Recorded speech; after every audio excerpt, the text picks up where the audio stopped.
sing ala aja ditiru kaya niku karo sederek. Yang sing apik. Sing apik nggo patuladan. Asline iki nundunge karo cara apa?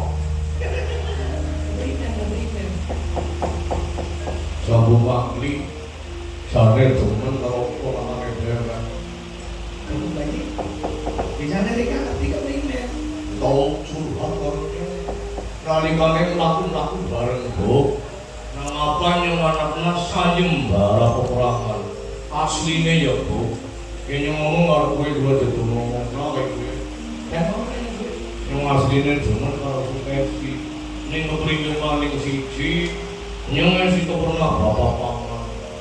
Yang ada paman sing dirubah karo sing deko itu. Iya kowe. Ya paman kowe sokane ngomong ponakan si cerita iya. Kaya anak anting ini gede-gede kowe dikeretus. Milik satu kan ya. Iya. Sokane wong lanang juga milik satu. Iki mung maning.